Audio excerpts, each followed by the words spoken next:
Criminology is generally considered to be one of the many branches of sociology. It is the study of many aspects of crime and transgressive behavior, such as its reasons, forecasts, and control. It also studies the institutions and social and individual mechanisms at work behind crime. Now, ladies and gentlemen, these are the following people who contributed to the development of criminology. First, we have Cesar Beccaria. Cesar Beccaria is the most notable advocate of classical criminology. He theorized that people want to achieve pleasure and avoid pain, and that free will leads them to choose between criminal or legitimate solution to meet and satisfy their needs. Cesar Beccaria is an Italian criminologist, economist, professor, and jurist born in Milan. His principal work is Essay on Crimes and Punishments, in which he claimed against the severities and abuses of criminal law, especially capital punishment and torture. The work became exceedingly popular and was translated into all the European languages. The writings of Beccaria stimulated and provided a pilot for reforms in the penal codes of many European nations as well as the United States. He was among the first to promote education as a means of reducing crime. Next, we have Jeremy Bentham in 1780.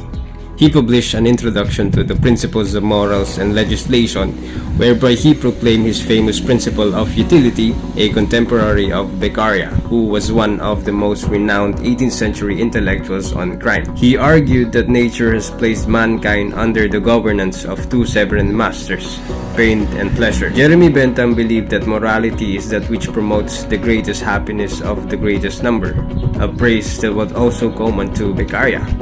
The duty of the state in Bentham's view was to promote the happiness of the society by punishing and rewarding. The Holy Tree of Criminology. First, we have Cesar Lombroso. Cesar Lombroso is considered the father of modern criminology due to his application of modern scientific methods. According to him, there are three classes of criminals. First, we have born criminals. These are individuals with at least 5 atavistic stigmata. We have insane criminals. Those who are not criminals by birth.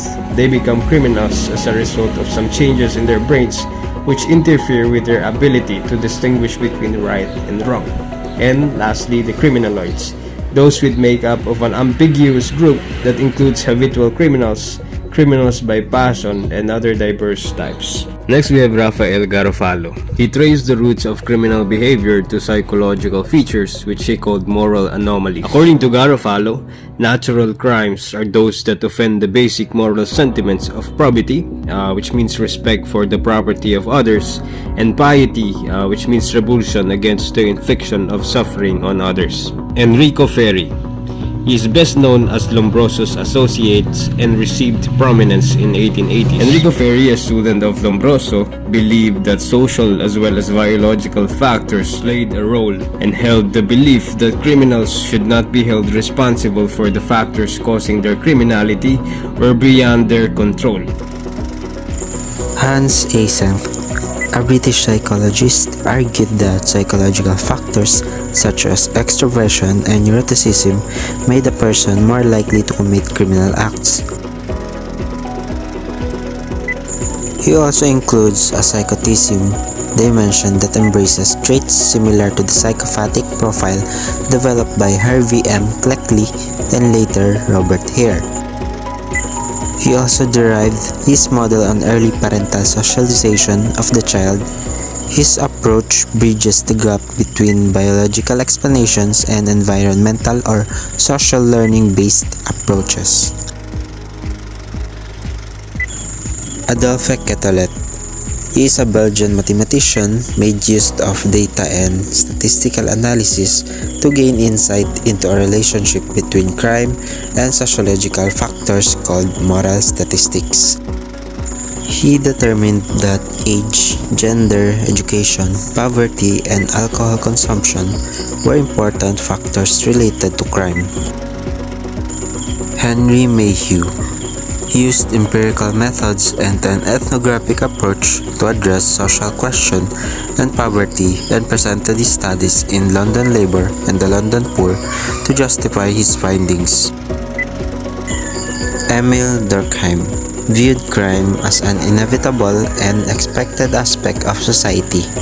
With uneven distribution of wealth and other differences among people, he introduced the anomie theory, which accordingly, crime is a normal part of society, crime creates social solidarity, crime creates social change.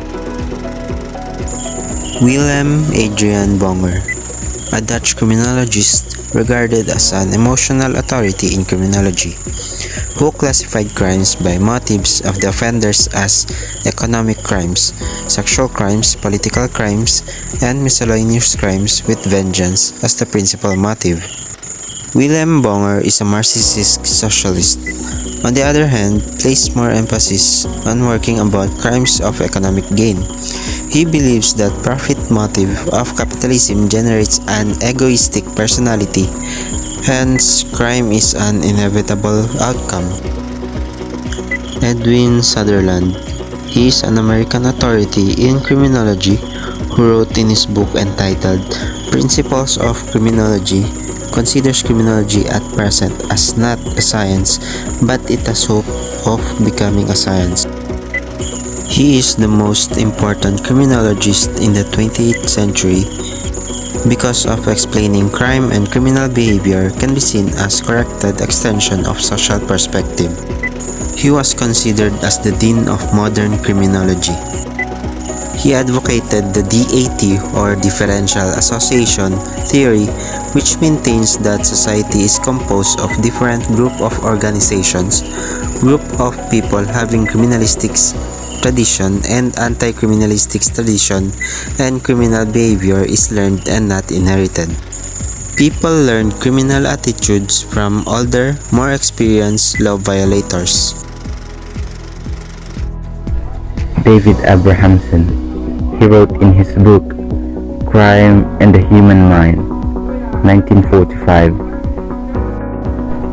explained the origin of crime by this formula.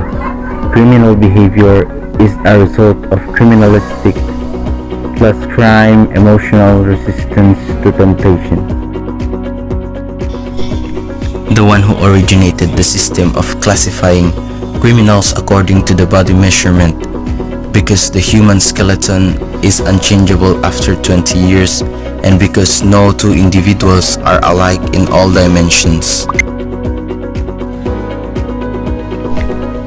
In 1651, he published In Leviathan, described man as neither good nor bad. Hobbes assumed that men are creatures of their own choice, who want certain things and who fight when their desires are in conflict. People generally pursue their self-interest such as material gain, personal safety, and social reputation. He proposed the biosocial arousal theory. A British criminologist who proposed the idea that criminals are shorter, weigh less, and mentally defect, and who wrote English Convict, a statistical study. Psychologists who are pioneer of psychoanalysis and psychological theory theorized the Oedipus complex and Electra complex and coined the term id, ego, and superego and libido. He developed the social bond theory. He wrote The Causes of Delinquency in 1969 and co-authored The Theories of Crime in 1990 with Michael Gottfredson.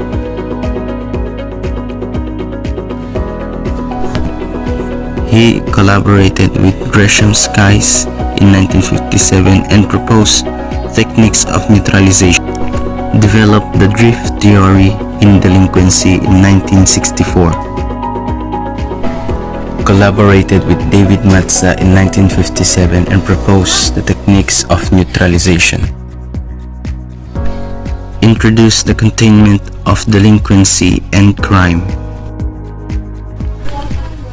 A criminologist and social psychologist, primary theories in labeling studies in the sociology of deviance.